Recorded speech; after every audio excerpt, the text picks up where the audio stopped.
tackle Ruke Orhorhoro. You'll get any questions whenever you're ready. I guess could you hurdle a guy? I mean, Will and Barrett did. I think I can. I tried it before. It didn't work out too well, but I'm gonna try it next game. Was it high school or? No, I was in college. Somebody fell and I jumped over him, but I fell too. So, I hope you guys don't find that on tape. Wes said that the defense went back on the attack this week. Was that fun to get back out there and take the game to the offense rather than wait for them to dictate? Yeah, it was fun. Just shifting the mindset. Just we wanted to go out there and dominate and just play to the best of our abilities, and we just set a goal as a defense just to start playing free and just not worrying about anything and just let everything fall where it falls. And so that's what we did. We went out there and just played free. Everybody played free, and it turned out pretty good. So I hope we're gonna keep doing that these next couple of games. I mean, coming back from Notre Dame, it must have been very, a relief and happiness to have an effort like you did against Louisville to kind of put that Notre Dame game behind you. Yeah, it was good to get back on track. Life is tough. Things don't go the way you always want it to go, and so it's your choice to let it knock you to your knees or respond to adversity, react or respond. And so as a defense, I feel we responded, and as a team, we responded. The team played pretty well, and so it's good to get back on track and now this thing's rolling and full steam ahead. You do think that you guys can keep on rolling? Have you seen a lot out of Miami so far? And what do you think the challenge will be for you guys this week? I feel as though everything's internal. We're inside out. So if we play to our standard, then everything will, happen the way it's supposed to happen. And just most excited to seeing Frank Ladson, my old teammate. Haven't seen him in a while, so I'm really excited for that. Even though they're 5-5, still Miami. Yeah. Does that bring a little bit of juice to the Yeah, I mean, situation? it's college football, man. Anybody can beat anybody on any given day. Yeah. And so, we try to prepare like it's the national championship or it's the biggest game of the year because it's the next one. So we'll just prepare the same way we've been preparing and put our best foot forward and put the Louisville game behind us today and start focusing on Miami and the task at hand. Coach, when you said Ryan received maybe his best game, was it good to see him? Yeah, it was. Be a little bit more like Ryan. Yeah, it's so good to see him back out there. I feed off his energy, and when he got the sack, I knew he was going to get the sack. Before he got the sack, I just called it, and he got a sack, and it's just good to see him back out there, starting to get his feet back under him. It's been a tough couple weeks for him. He's a tough guy, and so I'm just really happy to see everything working out the way it's supposed to work out for him. In terms of your own performance, how would you assess how you did against Louisville? I think I did fairly well. It's a lot more on the table that I could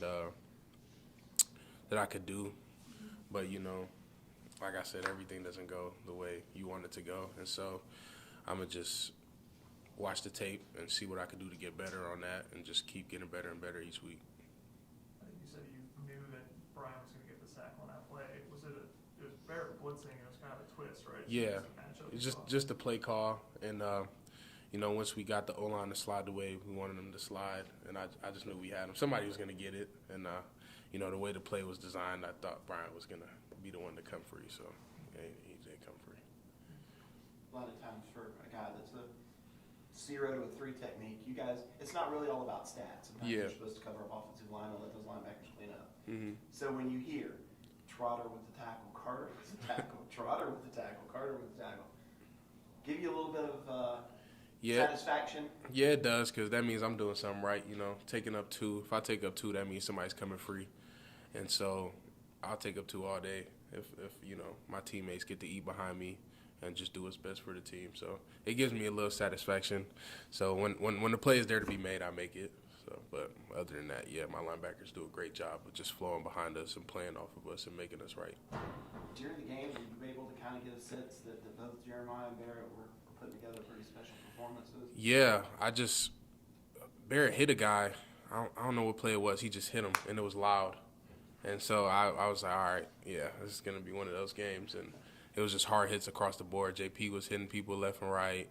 Trotter hit the quarterback really hard. And, I knew they were going to put together a good game. And so Barrett went crazy. After I seen him hurdle that guy, I didn't even know what to say. What about the kid, Wade Woodass? What's it like to have a freshman come out there and play the way that he has? Yeah, he's a beast. Wade's a beast. I really didn't know who he was. And then I thought his name was fake. And but that's my guy, man. He's a baller. That's all he does is just ball. And just seeing him out there, just building his confidence and just knowing like the type of player he could be, it was just great to see him out there, take on that role. When did you learn his name wasn't fake?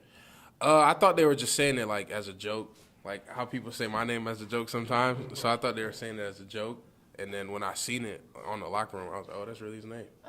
And then he told me how to correctly pronounce it, so I didn't want to pronounce it and mispronounce How does he say it. he pronounces it? Would as. Yeah.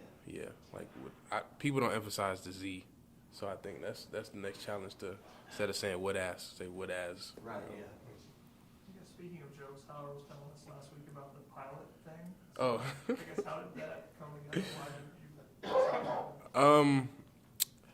I realized like I just turned 21 and like I'd never seen a cockpit. Like even when I was in the plane, like just flying by myself, the doors never open. And so I seen a pilot outside the door, and I said, "Can I go in there?" And he was like, "Yeah." So I think it was a Wake Forest game. I went in there. It was so tight, man. Like it was tight. And then what was our other away game? It was at Boston College. He told me I could put the hat on, and so I put the hat on, and then I sat down. I was so scared to touch stuff because I didn't want to run the plane into something. But he said I could put my hands on the little steering wheel, so I put my hands on the steering wheel, put the hat on. It was just a cool moment. And then I make jokes with TD. If I couldn't fit in there, I know definitely he couldn't fit in there, and so he fit. So that's just it's up to y'all who y'all would rather fly y'all. I think me though. I think I'm a pretty good pilot. Pretty smart guy, Tyler, though. Yeah, I don't know if he can handle all that pressure in the air. I don't want to expose him, but he's so scared of flying, so I don't think he could fly a plane himself. So yeah, he's terrified of flying. Like he closes his eyes on takeoff, but I'll say that for another day. Well, getting back to football for a second. If you guys are successful Saturday, 8-0, sweep the regular season in the ACC, is that a motivator for you? Is that something out there that you guys want to make sure you can accomplish? Yeah, that's definitely motivation for me and my team because one of our goals was to win the division. We did that, and so now we don't want to just win it or be a tiebreaker. We want to be dominant, and so winning these last two conference games will be really big for us and our momentum going into the postseason. Another really random question, but Joseph got us talking about his Pomeranian, Dougie. I know you're saying he's roommate, so what is your relationship like With Dougie? He's too hyper. I mean, we had a bully, exotic bully. Her name was Nala. She was chill. Dougie he jumps all over the place, and I love Dougie though, but sometimes I just can't handle him, so I just leave him to Joe, and Joe handles him. So I guess how old is Dougie? he's like 10 months. Yeah, he's crazy. Like he's actually crazy. That's a crazy dog. But yeah, I love him to death. He jumps on me every time I come home, so it's something to look forward to after practice. Any questions for Ruke from Zoom? If you can see. Anybody else in the room? All right, thanks, Ruke. Thank you. Y'all have a blessed day. Thanks, Rudy. Does the outfit come